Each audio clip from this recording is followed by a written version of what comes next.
define your team. Once you know what you want to do and where you're going, right? Where you're going, what you want to do and what you don't want to do, you can then start defining everyone in the team. You can start defining the directors of the company if you're at the top of the company. You can start defining the managers under those directors. You can start defining the specialists under those managers. If you are a manager, you can start defining all of the specialists that you need under you. If you're a marketing manager, you can say, I need an SEO person, a PPC person, a video editor, and a content writer. These are the people I need in my team to achieve this vision that I want to achieve, right? And so based on that, you can determine a few things. Like, you can ask yourself a few questions. For example, you can ask yourself, who do I have on my team now that's aligned to my vision, right? Because maybe out of these 5 people that you need on your team, you already have 3 of them, right? Okay.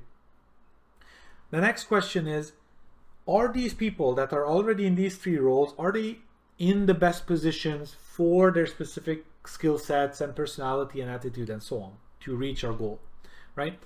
From there, you can determine if it's a yes. You can say, okay, these people are here, but then you can ask the next question, is there anyone on my team that is not a good fit in their role? And then you might have, 2 people might be great, but this one person, they're really not cutting it. They're really falling behind. They're not staying, they're not adapting to how the market is shifting and so on and so forth. So there are a lot of things that can be unaligned between where you want to take the team. So if you have a specific vision and you have a team in place, you need to see if these people will get you there. And if some of them will not, you need to see, do I need to move them to a different role within the company? Or do they need some training? Or do they need to be removed from the company? And so let me regress a little bit on action steps. So you should definitely have action steps in terms of your superpowers. What are the things that you play at? This just comes naturally to you. Write all of those down. And you should also have another list of everything you dislike doing or you're just not good at, right? Typically, they're one and the same thing. What you're good at, you typically play at, it's a superpower, and what you're bad at is typically things you dislike. So have those 2 lists, and then once you have those lists, then start defining your team. That's the second step, action step, and within that action step, please define your team based on your vision.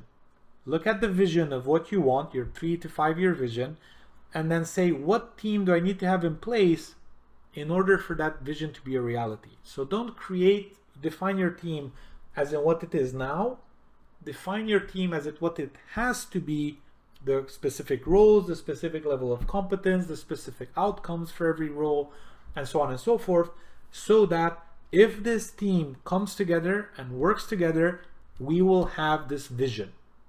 It's almost a certainty. The only one thing I want to mention within this process of defining what is basically your org chart is that you need to make it you should make it a rule whilst defining that in your own mind, that at no point in the execution of any role within the org chart am I personally a bottleneck.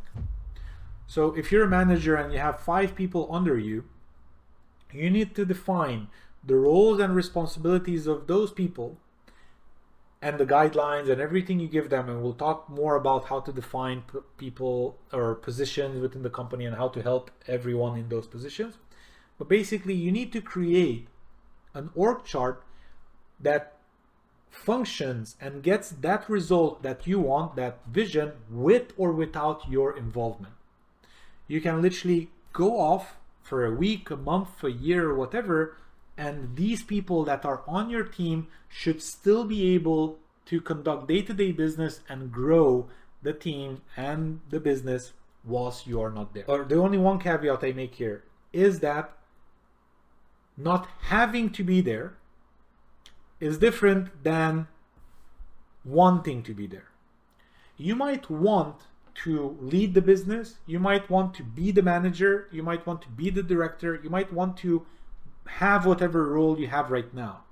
So for you, you can say, Robert, it doesn't make sense. Why would I make myself redundant within my company? I don't want to do that. I want my role. I like my role. Okay, I'm not telling you to make yourself redundant.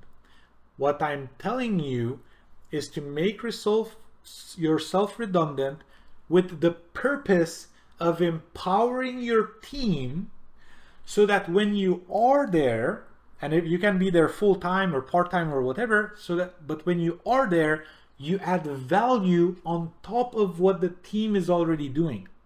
That's the redundancy I'm talking about. For example, I'm an engineer by background. What we learn in engineering, when you build circuit boards, a circuit board, and I can just explain, for example, a motherboard, because that should be easy for anyone. You have a processor, you have RAM, you have a hard drive, you have multiple things that go into a motherboard that basically connect everything in your laptop or in your computer. We were told as a principle of engineering that your circuit is not complete until you have redundancy in every single part of the circuit.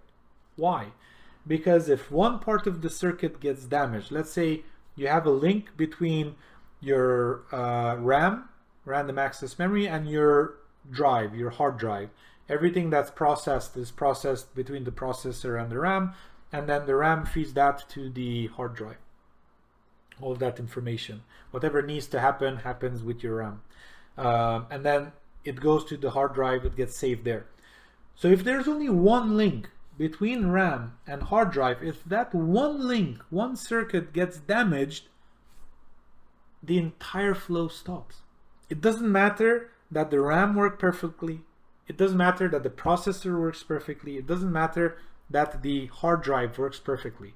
If that one thing stops, then the entire environment, the entire system collapses. So that is what we're saying when we're saying you cannot be that line, that circuit, that bottleneck. If you go on vacation for 2 weeks, people lose it. They can't do everything that they need to do. If you have a, God forbid, an issue, you know, like a health issue, then again, you're in hospital or otherwise you can't do whatever you need to do. And you know, you're not closing deals anymore, or you're not delivering for clients anymore, or the product quality goes down. Whatever happens when you're not there, that's not okay. You need to define your team in a way that they should be able to succeed with or without you present. And if you're there, the only difference is that the level of success is higher than it would otherwise be. So we looked towards ourselves until now, and how do we define the direction? And now let's look at our team. In terms of our team, and the way I'm explaining this visually to you is because all of these are parts of the foundation, right? And within the team, you need to understand that just like with the vision, how we explain the entirety of the vision, we need to explain every single role of the team that needs to be filled in order for us to achieve the vision at the level of success we want it to. For example, let's say right now you're a small company, has 5 clients, 1 employee, right? And you're doing marketing for them. If you want to have 100 clients and you want, let's say you're making 50 grand or whatever, 100 grand a year right now, and you want to go to 1 million. So you want to do 10 times more. You by default understand you can't do that by yourself and with one other person. So you need, let's say, 3 other people, 1 chief of marketing, 1 ads person, and 1 SEO guy, right? So those people, or whatever those people are within your team that you need, that is what you define. If you're a manager and you're mid-level, right, you can also define things below yourself, at your level, and above yourself. You can say, hey guys, I really feel we need a director of sales. I really feel we need a mentor because we're hitting a roadblock. And this is real. If you're managing your team correctly, and we talk about this at later levels, people will come to you and say, I want this manager and I want this leader in the organization. And you will be surprised at how much people know what they want once you give them authority to do this. What you need to do first is to define that team to the best of your ability. Explain everyone you think you will need to have in your company. Here are some of the questions you can use as guidelines, right? So number one, who is on your team right now? It might be just you. If it's just you, if you work in 2,000 employee unit, you can just talk about the people that are immediately next to you. Like, who are the 5, 10, 20 people that are in my parameter? So who's on my team right now? Number two is, are these people in the correct or best positions for us to reach our vision, our goal? Because you might have people, for example, in sales positions that might do better in a sales manager position because they do good with helping others, right? And so instead of them trying to close deals, I would rather hire 2 more salespeople and have this one person help them sell more. Why? Because this way we don't get half of a salesperson, because remember, half of their time they were using to sell, the other half of their time they were using to help others and to support their team, which they were naturally doing and they were enjoying that. And you can ask them, do you like this? Do you want to lean into that? And they say, yes, of course. Okay, perfect. Let's get more people. I get 2 other people. I make this person now be a manager of these, a mentor. And now, instead of half of a person of productivity of sales, I get 2 full-time people of sales productivity, which means 4 times more, right? So number one, you look at your team, and number two, you ask, are these people in the best positions for us to achieve our goal? They might be, and you might just need more people or different people. However, if they're not, this second question answered that. Number three is there anybody on my team that maybe isn't going to be with us in the future? And this is very important because some people on the team really shouldn't be there. They might have been great until now. However, if we want to scale, if we want to go past everything we've done until now, you have, or sometimes you have to take hard decisions. I don't think they're hard, but they're not comfortable. Let's say you have to take uncomfortable decisions of letting people go that have added value to your life. You've added value to their lives. However, they can't move on. For example, if, let's say, in the age of AI, if people write custom content that isn't bringing in enough traffic, it doesn't matter how good the content is. Again, if it doesn't bring in enough traffic and they take several days to complete, they will be left behind. And you cannot keep paying their salary when for their salary you can get someone as good as they are, however, that are also willing to use AI and then basically get, let's say, bullet points or starting topics or do research with it or whatever, basically cutting down the article writing to half. So if this person can write maybe 10 articles a month, this person that uses AI can write 40 articles a month with equal quality.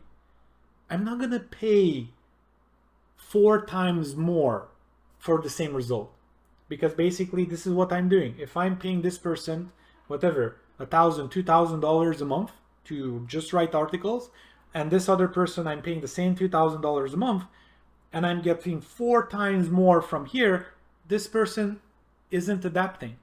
I might keep them if I want to, however, this person won't feel good because they will expect 4 times more salary because their output is 4 times more than this other person, because again, the quality is the same. So let's be honest, that's the only way in which you can compare apples to apples. If the articles are the same level of quality and these 2 people are, one is 4 times more productive, you basically have to tell this person either you adapt and you become better, or your salary will never increase because I will just hire people that have much higher outputs than you. That's also for some people it's a difficult question to ask. And it's a very uncomfortable conversation to have. However, you have to have those with the people that are on your team if they're not adapting to whatever society needs of them, so that you stay relevant within your niche. We recommend every single company have an organizational chart.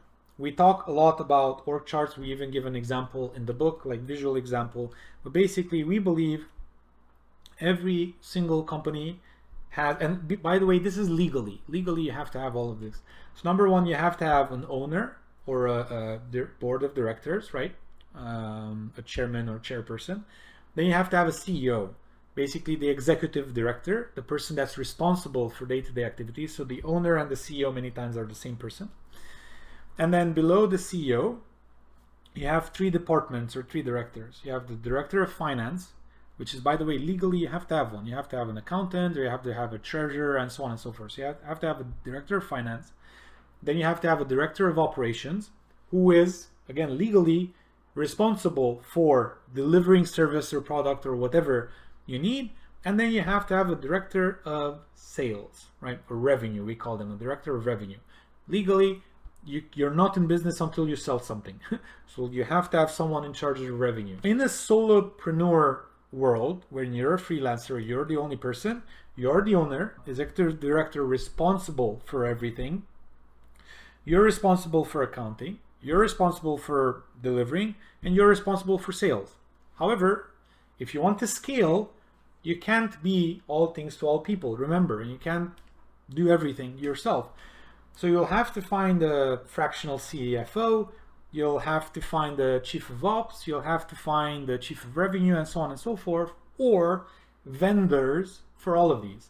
For example, we don't do finances in our companies because we also work with accountants for this. However, we do operations. Our clients come to us and say, hey, we're struggling a lot with operations, we're churning chiefs of operation, they're not handling it, or we have an amazing chief of operation, but there's literally just too much work, we can't handle everything. And then one of my companies comes in and handles the operations for other businesses.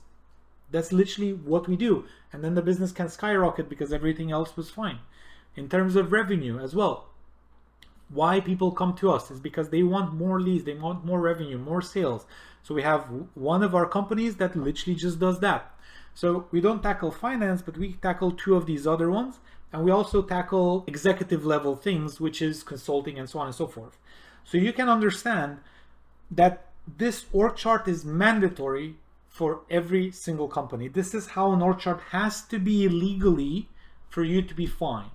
And then below that, you can have anything you want, or you can have multiple departments. You can have a separate department for customer success. We have customer success under operations. You can have separate departments for sales and for marketing.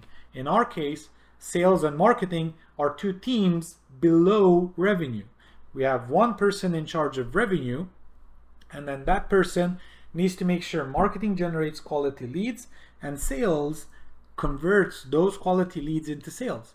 One person is in charge of both of these. That's how you get, a very good dynamic between the 2 teams. Once you define this org chart, so this is an action step if you haven't realized, so you need to define this org chart of everyone in every position. And by the way, these are roles, these are not people yet, these are roles. This is director of ops, team leader of customer support specialist, right? So these are roles that you have in the company, and you define the entire company however you need it. And then you think about the people. So you don't create roles for the people, you create the roles for the vision. So if I have this overarching vision, what people will I need in place to be able to basically fulfill that vision? And then if you have 5 people on the team or 20 people or whatever, you write their names, there, and you can say, okay, the CEO is this person, the chief of finance is this accounting firm, the chief of revenue is this marketing firm, blah, blah, blah, blah, right? You have everything written down, and you can see who is there and who is missing. Your only job, if you're a business owner, is to get and keep customers. That's it. That's the only job you have. Nothing else matters for you, right? As the business owner. It's almost the same as the director of revenue. Everything else should be delegated to competent people. If you're an accountant by profession and you like doing the accountant and accounting things and, you know, filling the books and so on, you can do that. Perfect. However, your responsibility legally and morally is still just to get and keep clients.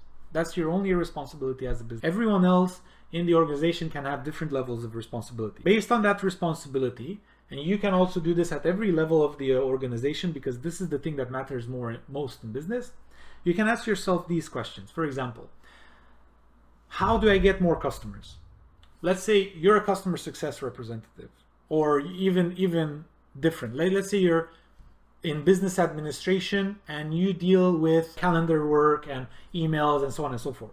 So you have nothing to do with clients. Like you're literally your business administration person. How is the question, how do I get more clients, relevant to me? Well, what I can do is when I structure the calendar of people, I make sure to prioritize revenue generation activities on top of things that aren't making money. Another thing I can do is when I email people, I can email them in a way that makes their priorities very clear in terms of, hey, you should be doing this, remember this. If they have 5 things to remember, you need to think, what's the one that will make us most money? That's the one. That's what will get us most clients. You need to prioritize this. So that's just an example. We are not that money driven in our companies, if maybe it sounds like that. We are very, very purpose driven. We're very culture focused. If you're in any of our companies, you will see that we are very close to one another. We're a very tight-knit family type of vibe. At the same time, we understand that we're here to do business together. And so business is in the form of customers and getting value to those customers. If you're in any other department, you can ask yourself these questions, right? So number 1, how can I get more clients? Number 2, how can I keep those customers? So how can I deliver more value? How can I ask for feedback and tweak my service or product based on that, etc., etc.? How can I, let's say, design my business and my role to best achieve my vision? And again, you can teach this to anyone in your company. Anyone in your company can have a vision statement for themselves, and they can ask themselves, how can I achieve this, right? And how can we achieve this together? Another thing you can ask is, how can my team or my organization be self-sustainable? What needs to be in place? Who are the people that need to be in place? Or how can I make myself redundant? So for example, if I'm a CEO, I need, again, all of these in place. I need finances, operations, and revenue. All of these need to be in place in order for everything to work, and I can take a vacation. However, let's say I'm an engineer. Well, how can I help the organization be self-sustainable? Everything I know, and only I know in the company, is a bottleneck on me. If I go on vacation, if I am sick, if any project is dependent on me, I will feel it when I need to take off, because no one else can do what I do. And that's not a good place to be in, because then it will happen. Bad things will happen, you know. You'll have issues with your pet, with your spouse. You'll have an accident. You'll want to take more time off. Everyone will be pulling on you, and you will mutually frustrate one another, because only you can do this. But if you need 2 weeks off for between Christmas and New Year's, you can't take off. So don't be that person. Literally think, okay, what do we need in place? We need another person that's exactly like me, that knows how to do everything I do, so that we can, at the end of the day, all succeed together and make this company work. In terms of the org chart, again, we have examples of the org chart. We go into it in the business, and we're basically in a place where we define everything in the org chart. We already talked about that, and we already talked about not being the bottleneck. You need to define the org chart in a way in which the things do not come back to you. Everyone has all of the tools that they need, right? Where that's information, like, hey, how do I deal with this client? Well, here's a document with 100 canned replies, right? We literally have everything that we need here. Any situation, you can basically use those as inspiration, and you can come up with a different canned reply. When I come back from my vacation, I'll check what you've done, and I'll make recommendations if I have any. Otherwise, they will be perfect. So you're basically empowering them with the knowledge that they need to be able to deal with any situation, right? So you're never bottlenecked.